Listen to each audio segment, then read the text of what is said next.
Good morning to you all, and welcome to the panel Concept of Excellence.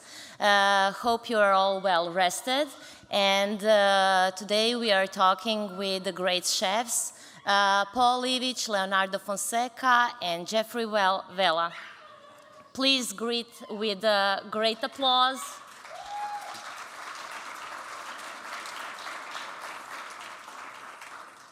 So I want to start with the topic of creating new dish. Can you describe the process of the creation behind it? So wherever you're ready, you may start. Who wants to start? Jeffrey? I can start. As a host, you can start. Please, I'm a bit slow this morning. Can you repeat the question? So we are not well rested. So can you describe the process behind the creating the dish? So, between... Can you put the microphone just a little bit? So, between each dish and between the thought of a dish, you have to understand the season, which makes it quite challenging nowadays because there are no more seasons. From the 4 seasons which we have studied at school to basically 2 seasons, which we have now. So understanding the seasons, knowing who can provide you with the thoughts and the process of a dish will help you define this dish.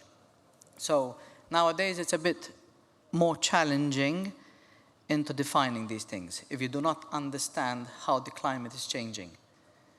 That's why with, for example, talking about Capoeireo, it makes it slightly challenging, and that's why we continue changing dishes every 15 days. Why? Because, for example, last week we had a temperature of 30 degrees. This morning we had a temperature of 4 degrees. So what have been produced, what have been planned, what have been in process of being delivered in the coming weeks, we had to change it. So Wednesday we start with new dishes. Why? Because we can't continue with some dishes which we started with. So it's very difficult because you need to be flexible, right? You need to be in touch with the nature and all that. Absolutely, and in constant contact with the people who depend on these things as well. So sometimes we have to buy materials, sometimes we have to buy fruits or vegetables which have not been ripened enough or good enough, but the cold weather have changed the structure of them. So we still have to buy them. Why? Because families depend on this and preserve them and use them in other things. So it's a challenge, as Ivan and Masha here can even talk about, but it's life. Yes. And what about you guys? What's your thoughts about it? About the...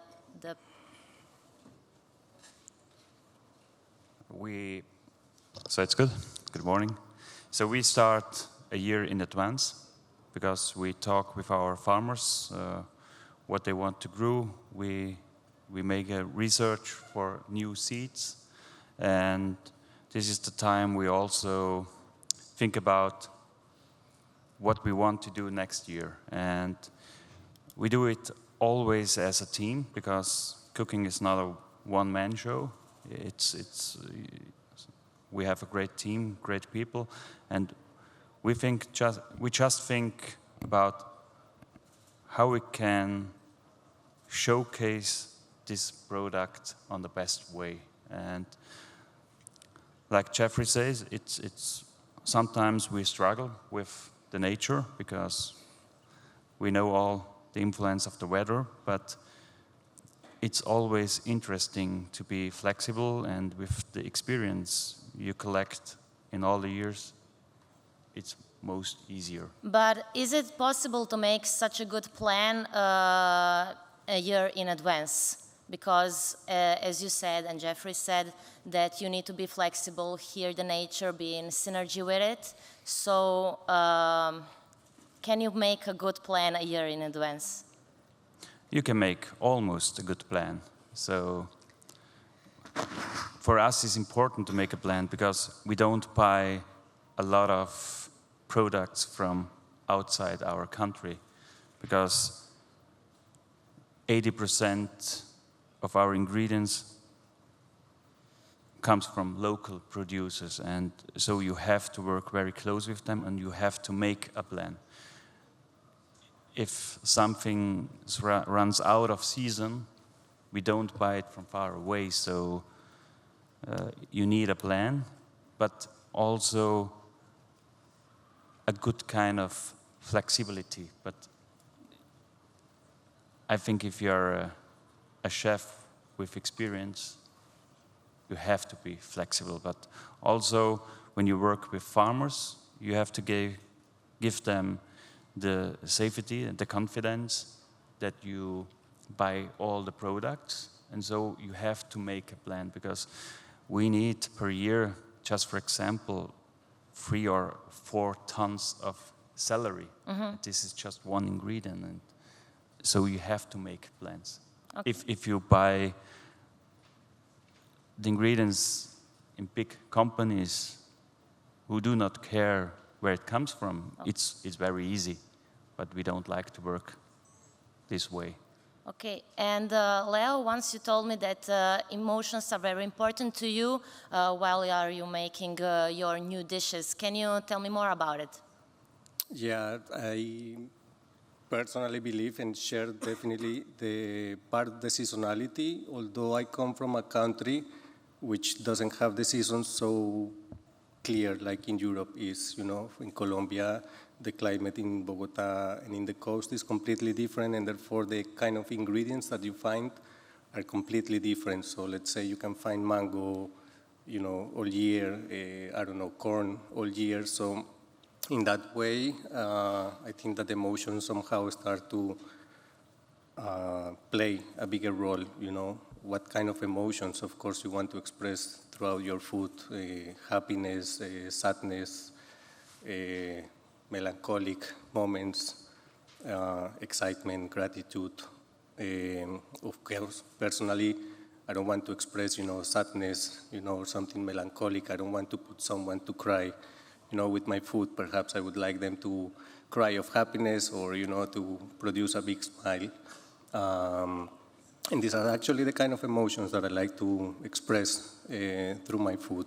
Are those some memories from your childhood, and how you are also working like master classes or something for younger chefs, and how you incorporate the culture or those important emotions and bring to them, how you teach them? Well, I think it's difficult to teach the emotions because at the end they're quite personal, at least to me. I don't think that each chef wants to express the same kind of emotions, but I'm the kind of chef that likes to slap people a little bit with the flavors. I really like to punch maybe the acidity or the spiciness, that produces a lot of saliva and this very yummy feeling, at the moment of eating something. I base, somehow a lot on my childhood, although let's say that my background is not that I was cooking with my grandma and all these beautiful stories, No, mine, it's, it came more as a need. But of course, I have a lot of memories with certain ingredients in particular, potato, corn, very humble ingredients from Colombia that when I'm working with them, I really like to express actually, this happiness that I felt eventually when I was eating these kind of ingredients. When I'm trying to show to the students, especially, when you work with very humble ingredients, the first question is, how I'm gonna get out of a humble ingredient something explosive, something super tasty, and in a way that's part of the challenge also as a chef, when you really try to cross the line of how to compose a dish in order to really, slap people in a good way, and to produce or to express actually your emotions throughout the food. And you all make complex dishes and complex food. Is the previous knowledge of the guest important to understand what you're doing or not? Jeffrey? Since social media have started evolving since, let's say, I think 2008, 2009 until now, we are in a prime spot about it many more people became experts in our industry. Many more people started misunderstanding the process. Why? Because then another word have... Do they understand it for real or? Of course not. And another word was created, which no one of us sitting here knew about, which is called, I'm a foodie. Really, what is a foodie? A person who loves food or a person who loves posting? Mm-hmm. And with this social media, of course, many more people have evolved in the world. Many more people became more famous. Why? Because if you have the charm of talking, if you have the charm and time of taking things forward, you become more famous. And this is reality. Or it's perception of reality. But when a lot of the people talk about perception, it becomes reality. So are there more experts? Perhaps not. But there are more dedicated people who can influence this process. Mm-hmm. And what's the structure of the guests that you address? What structure, I don't know, demographically or something like that? What are some kind of your guests? What types? We are completely open-minded. We just want guests who loves a good food and want to enjoy the time with us. So when I look in my restaurants, there are young people, older people, middle-aged people like me, some people who spend the money for 2 or 3 years to visit us, and rich people. But the connection of all the people are that they are looking for a nice spot, and they all want a good time. So I think we have the best guests, so we have a lot of fun with them, and they have a lot of fun with us. And this is what I want, because I want a place for everyone, not just for some sort of group, because in my opinion, food connecting people, and my desire is to connect the people with my work, with our food, with the nature again. And so this is just simple. And how much attention do you pay to the food cost? Can food cost kill the creativity? Leo, maybe you can start. Okay, maybe before, just to also connect a little bit. Okay. I also feel that personally, I don't mind if people understand or not what I'm cooking. I care more what they feel. I don't care if they understand fermentation when they're not gonna feel it, Then of course it complements the experience a lot more, if you can transmit, good feelings throughout your food, and then the knowledge that eventually they might or they might not have can make the experience a lot better. Now with the food cost, it's relevant. Good things cost, a good ingredient cost, but as long as it's worth it, I think that us as chefs, we really enjoy cooking with great products, which doesn't mean that you need to work, with the most expensive truffle or the most expensive caviar, but perhaps, you can work with the most expensive tomato because it's worth it by the flavor. And this, all I expect is that people understand why perhaps this dish has a higher price. Because it's an ingredient that has been treated probably in a different way, and when you try it, you can say, wow, hostias, this is the tomato, of my life. I wouldn't sacrifice quality, for the price. Perhaps I would play in a different way with the kind of food. But if I want to show, a proper ingredient, I would expect also the customers, to really appreciate and understand why I'm charging this price. Not because I'm greedy, but because the ingredient deserves respect and deserves, certain attention before you put it in your mouth and disappear it, and, maybe you feel something great out of it. Okay, and what about you guys? Can food costs kill the creativity? Well, at the end, it's a business. So you have to analyze where, at the end, it's a business. So we all have to put everything on the way to see what can make it beneficial.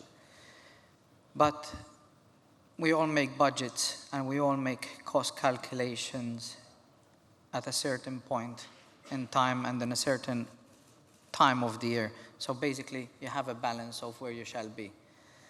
Of course, sometimes if the season is rough, if the season is tough, of course it increases your cost. But then we are smart enough, we are old enough, and we know the business well enough that we can contribute towards the last figures through other things, through other materials. So it's reality in business. Because at the end, we are not just cooks, we are businessmen as well. And of course, with everyone, and as I tell everyone from our team, we have to take ownership. If you don't take ownership, if you don't take the responsibilities, you cannot take things forward. Okay. And Leo said one interesting thing that he actually doesn't mind if people like his food or not. What about you? No? No. I said I don't mind if people, I don't mind that, I don't care eventually that people don't need to understand my food. Right? This is not to make controversy or anything like that. I don't care if people understand or not. I care is that, they don't need to understand, they need to feel. Mm-hmm. This is just, my opinion. It's not to, to impose or to create here controversy. And what do you think about it? Do you mind that your guests understand what you're doing or just feel it? A good question. So I always wondering, is it important that they know what we are doing? I don't think so, because the taste is our strongest ally, and so in my experience, when the guests have a wow moment, they ask how we do that. So because it's just a broccoli, why is so great? What is the secret?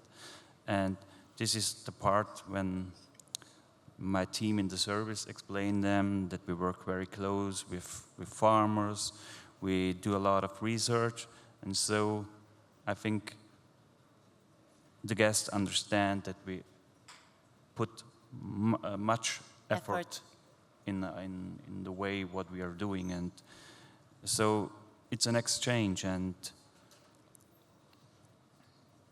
I always hope when we have this exchange with the guests that they change the mindset, because we talk about expensive products. Is caviar a luxury product? I don't think.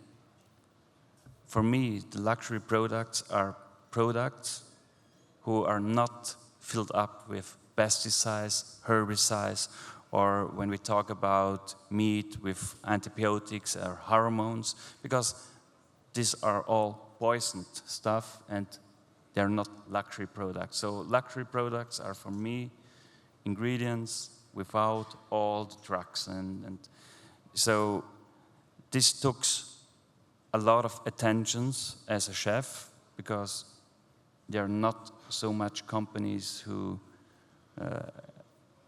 give you this product, and so you need a lot of co-workers, and this is the most expensive part in the restaurant business, not the food cost. The food cost you can always influence, because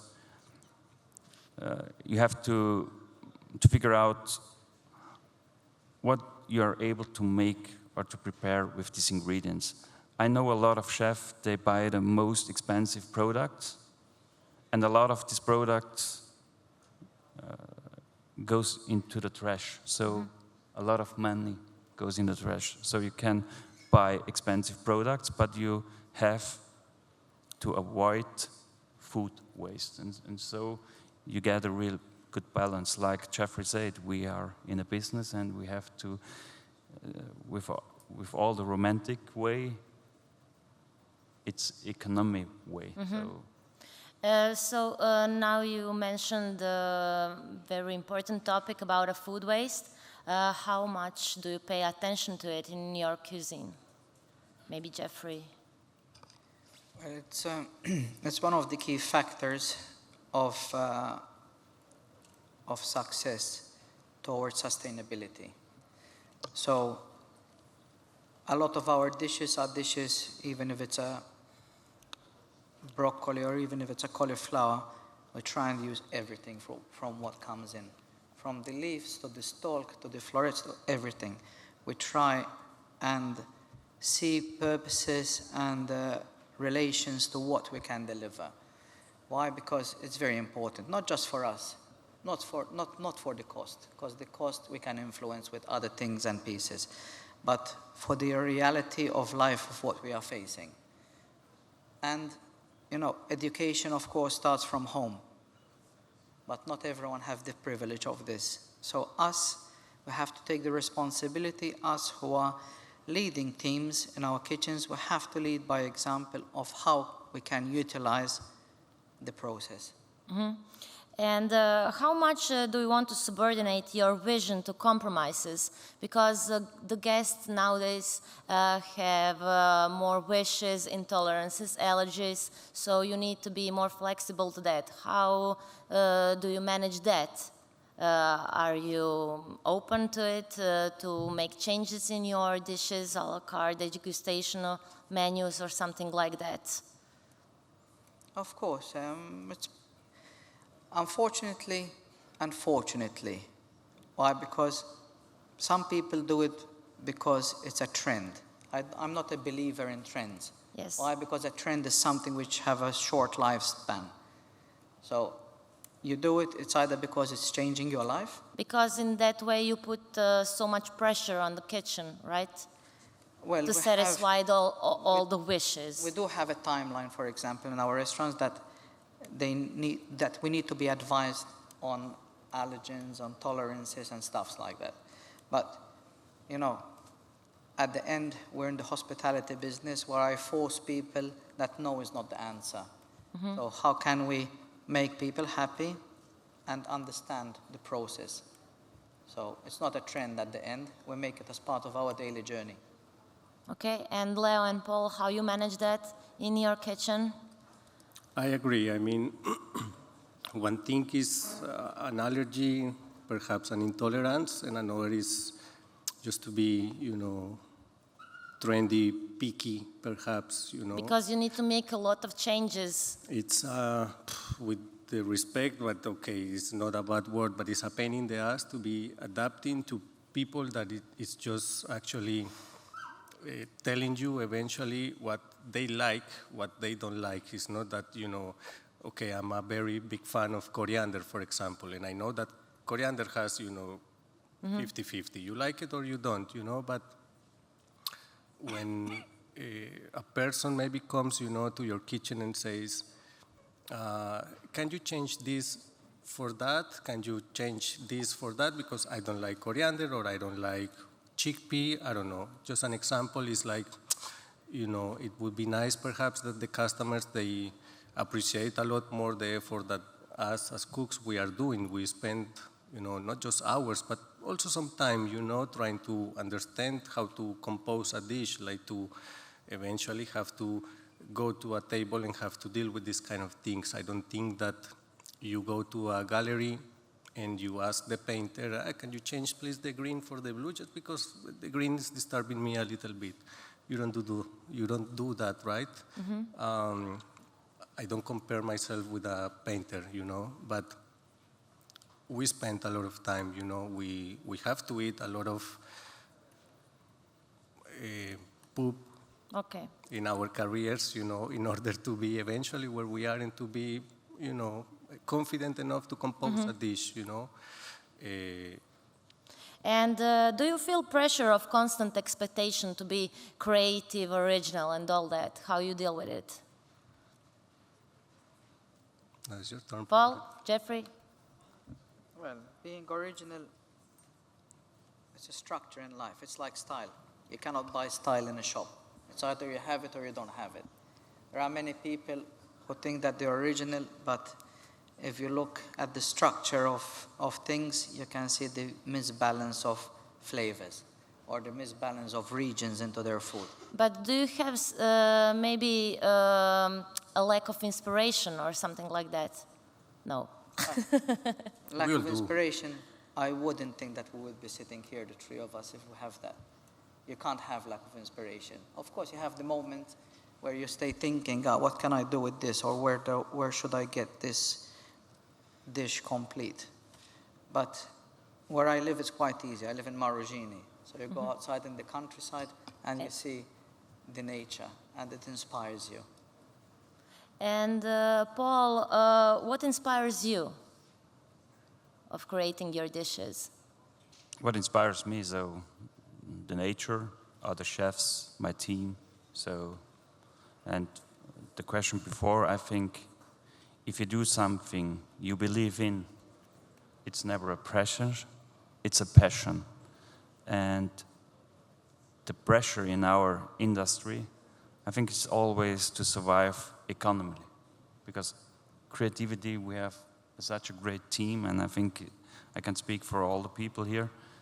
But the part of the economy that you, at the end of the month, you have to pay the suppliers, you have to pay the co-workers. So this is the pressure, how to manage a good business. Creativity is I think it's the nice part, because creativity is never a pressure. So you can be very playfully creativity. Okay, we are left less than 5 minutes, so I think that was a so interesting topic, and I would like to ask our guests if they have some questions for our panelists. Little bit of light and maybe some question. Nothing? You're not so well rested? You have just to pick up one person. Yeah, just I cannot do that. Okay, do you maybe want to add something about the creativity and all the process behind the creating of a dish that you find important to say to our public? Or we cover it all? No, we can stay talking for 2 days here. But in all this process, in all these things, it's as well how you place things and how you carry and how you group your people together. Of course, we are all great chefs, but without a great team behind us, we cannot create these things. So, of course, many times it's hard, and it's honestly, I'm sure it hurts a bit that we are always in the limelight and our chefs are slightly behind. So in festivals like this and things like this, it's a process how to highlight as well our teams. Why? Because the time is so fast that it doesn't allow that everyone is. And what's the guiding thought you never give up in creating dish? What's the focus you never give up? okay. I don't. Oh, pardon. No. Go. Please. Okay, Chef. Paul and then Leo. Go, Paul. For me, is whether we prepare fish, meat, or vegetables, it's all about matters is the quality of the ingredients. And I think if we see food holistically, we can change a lot. So I never compromise what I buy in. So our eating and shopping habits have an effect in our environment, in our economy, in our social behaviors, and in our health. So this is the concept I never will give up. Okay, and Leo, you wanted to add something? Yeah, similar to it, and also the capacity that us as cooks we have. I don't think there is, a big dish doesn't happen, in 1 second or out of a dream. You try it, and a lot of times it's like, and it's quite fascinating actually you know, this process of creating a great dish, you know, that you need to try, and there is these moments where you know, scratch your head and you say like, you know, we are far, but I don't think there is nothing more satisfying actually than the moment when you reach, you know, this great result out of a dish, and when this dish actually can transmit so many emotions actually to a guest, it pays off somehow, you know, the hard work. And eventually, as Jeffrey said, you know, it pays off also in terms of gratitude, you know, towards your team. There's nothing more ungrateful a lot of times than this career when the attention goes just to one person and we forget that there is so much work behind, you know. It's impossible to make a great restaurant just, you know, with one head. And eventually it would be great that, you know, all the respect and devotion towards gastronomy can also be reflected in the teamwork. I think that we can discuss this topic for on and on, Next but we are missing some time. Thank you very much for your time, and please greet our panelists with a great applause.